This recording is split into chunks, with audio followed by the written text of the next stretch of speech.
Our next speaker is my friend Jack Ma, and I think everybody knows who he is. Everybody knows what he has accomplished so far. What we don't know is what he is going to do down the road. But this is one of those people that are transforming the world, and we're lucky to have him come. Jack?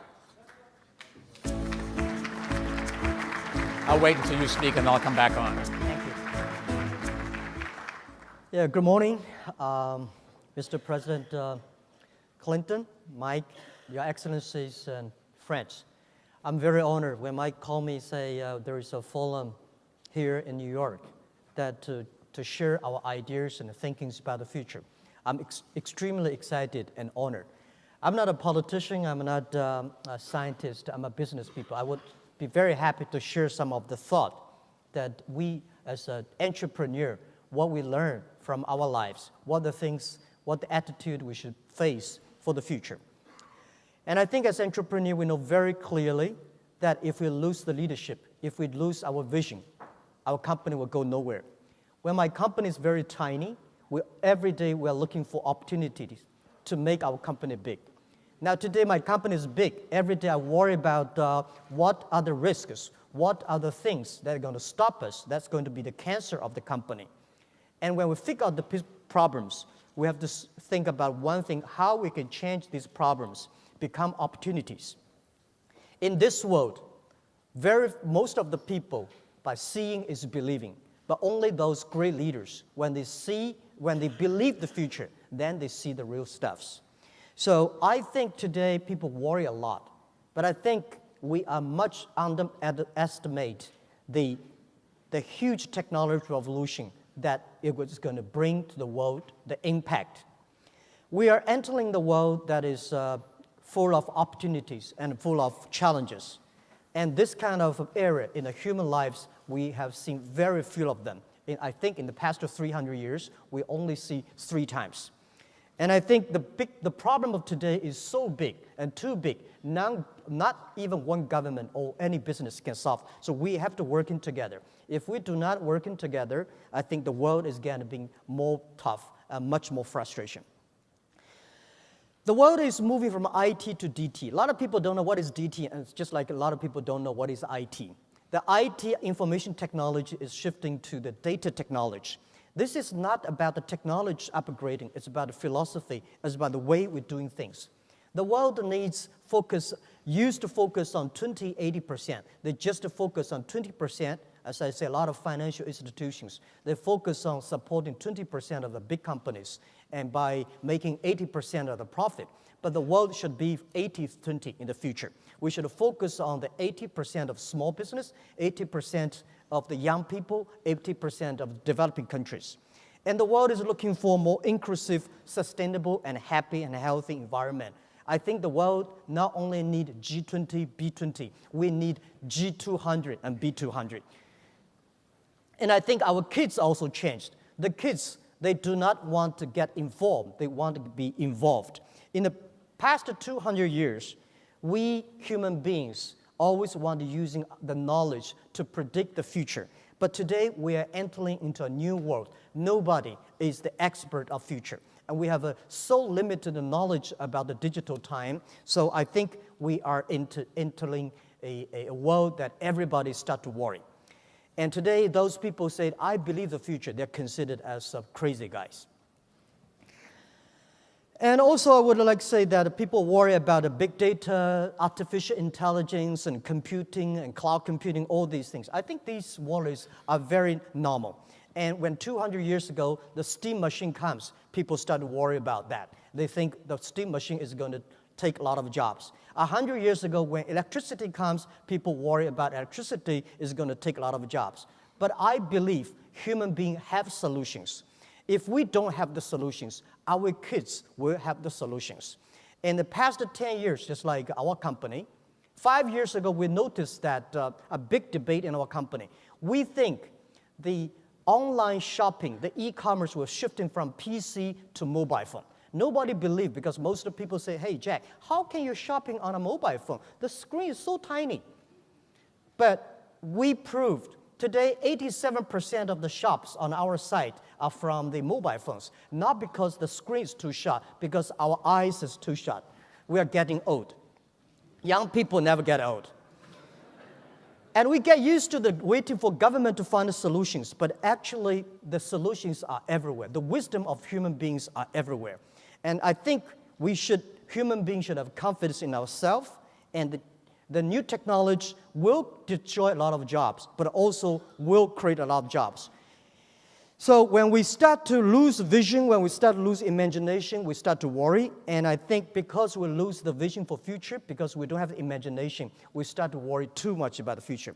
Today we see the steam machines bring a lot of jobs for the world, and electricity also bring a lot of jobs for the world. The DT, the data technology, is going to bring a lot of jobs for the world. The question is whether we are ready and whether we are qualified for these new jobs.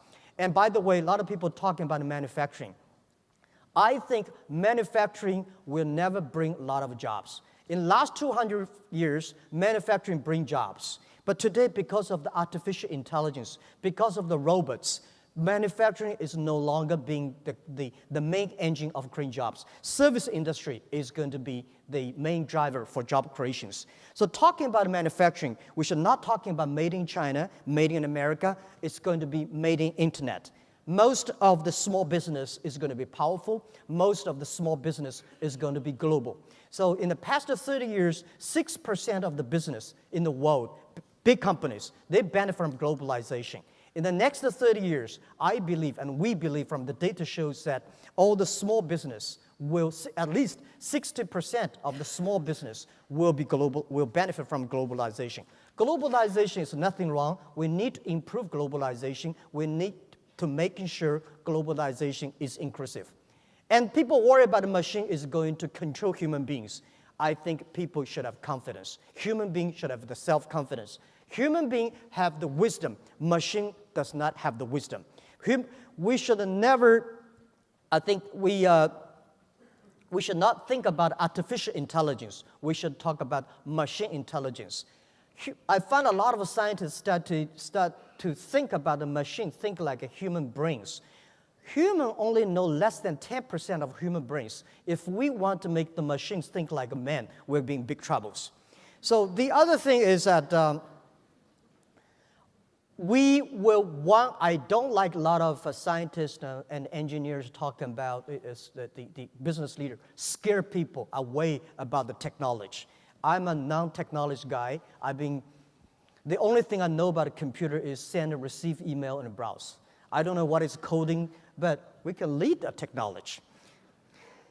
And the thing is that in the past 30 years, we make people like a machine. Next 30 years, we will make machine like a people. But the difference is that machine should be machine-like, people should be people-like. And talking about the machine is going to be bigger, is being smarter or powerful than human beings. This happens in the past 300 years. Machine always run faster, stronger than human beings. When computer is designed, we have to be sure that machine is going to be smarter than human being. They remember because they never forget. They never get tired, they never sleep, never drinks. So this is the technology, unstoppable. And we should know that the machine does not have a heart. Machine does not have soul, and machine does not have a belief. Human beings have the souls, have the belief, have the value. We are creative. We are surely that we can control the machines. So the technology is unstoppable. We don't have the answer for the future, but there is answer for the future. That is why we should stop finger pointing each other. By working together, solve the problem. So what is the solution for those challenges? I think we should change ourselves, embrace the future. Those people worry about tomorrow are those people who are successful and those people who are above 50 years old. It is so difficult. The most difficult thing in this world is to change a successful people. And the other thing is our young people never worry. Those people who are over 50 years old, they worry a lot. Young people never worry for the future. They worry about us. They worry about us that make the wrong policies, wrong decision, wrong judgment for the futures. So the best way to using the technology is using technology to solve the problems instead of stopping the technology. And I think our generation, we're lucky, we're about 50 years old, so next to 20 years, there's no big problem for us. But we should not make problems for our kids. And for the kids' issues, we have to pay special attention to the education system. This is everywhere I go to the different countries talking to the statesmen, government officers. Pay attention to the education system. The way we teach, the things we teach today is going to be making our kids losing jobs next 30 years. Because all the things we learn about remember knowledge, calculation, all these stuffs, machine can do better. We have to teach the kids the machine cannot do better like human beings. So this is what worried me. For the President Macron talk about we should retrain our people. That's supporting the people like us today, 30, 40 years old. But what about our kids? So we have to rearrange the education. Because of artificial intelligence, because of machine learning, because of computing, we have to change the education system, knowledge and know-how. And we have to teach our kids to be very, very innovative, very creative. In this way, we can create jobs for our kids. By the way, I think if you want, in this world, IQ, EQ, and LQ. If you want to be successful, you should have IQ. But you should have an EQ. If you don't want to lose quickly, you should have the EQ or IQ. But if you want to be respected, if you want to survive, keep on successful, you should have the LQ. What is LQ? The Q of love, which machine never have that. So, finally, by closing that, I think we are optimistic as a business people. I'm optimistic, positive for the future, for the technology. But we also have to be very, very careful that the first technology revolution caused World War I. Second technology revolution caused World War II. Now we are the third technology revolution. The World War III should be against poverty, disease, and environment pollutions. Otherwise, human beings will have problems. This is what I want to share with you. Thank you very much. Thank you. Jack, thank you. This is going to surprise everybody in this room, but I am a little on the other side of 50. My daughters are on the younger side of 50. When I listen to them, there are lots of simple solutions to complex problems. Unfortunately, they never seem to get there. I happen to be one of the people that couldn't agree more with you. Machines are not going to take over the world. It's judgment and understanding and treating people as human beings that really is what matters, and it matters in business. And I was fascinated to learn that you had, in Amazon, you guys have created something like 30 million jobs, have been responsible for that. That's really amazing. We have to do the same thing in our country. You are a special ambassador to the UN on trade and small business and entrepreneurship. Congratulations. The new SG really needs some help, and he is thrilled to have you. We talked about it. When you meet all of these heads of states, what do you tell them? Yeah, I think first when I go to a lot of countries, especially developing countries, the government start to worry. Well, we don't have infrastructure of telecommunication. We don't have computers. We don't have this and that. So we cannot do internet.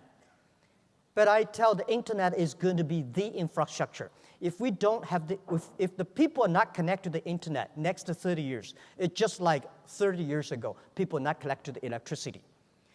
Alibaba grew fast in the past 18 years. 18 years ago, there's no infrastructure of internet, of e-commerce in China. We built from scratches.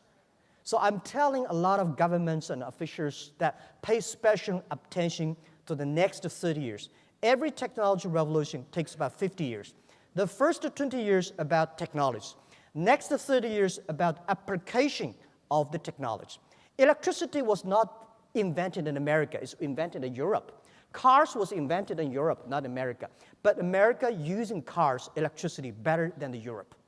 So what I want to say, pay special attention to the next 30 years, making sure your people get reach to the internet, and internet can be the infrastructure of your country. And the second is pay special attention to those people who are below 30 years old, because they are the main driver for tomorrow. They have the confidence. And pay special attention to those companies who are young, who have less than 30 employees, because small business is going to be powerful.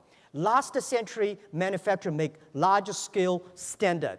And in the future, the world is shifting from standard, large mass, to the tailor-made, to the small size. So I'm a believer of small is beautiful and small is powerful. And lastly, how does business and government work together to bring innovation? What's the secret sauce? The different cultures, different ways of measuring success, different ways of getting promoted, different ways of getting compensated, and yet this conference is all about the fact that they just have to work together. And you have a very successful company in a country where the government is a communist government. How do you blend the two? You've got as much a problem as the rest of us have, not more. Yeah, I think first we should stop complaining each other. Government is always trying to, I think today a lot of governments worry more than the business. This is business, people like us, we are optimistic about the future. We think there's opportunity. Because there's worries, because there's complaints, there's opportunity. So our opportunity comes from these complaints and this kind of worries. So if we do not working together, there will be a problem. There is a story I want to share with you. In 1865, the UK had the first mobile phone, the cars. A lot of you went to the government and say, wow, this is going to destroy a lot of jobs for the horseman, because horseman at that time is a white-collar job. It's a very skillful job. So they pushed the government and say, stop automobile, stop this. So the UK government at that time passed an act called Red Flag Act. Every car, there is a flag in the front. No car is allowed to drive 7 miles per hour. No car is allowed to drive faster than a horseman.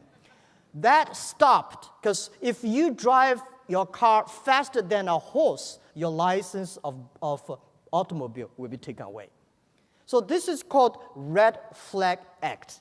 And I think today, a lot of governments is thinking about that, making more acts, because they have a great heart, say, I want to help create, keeping these jobs by killing tomorrow.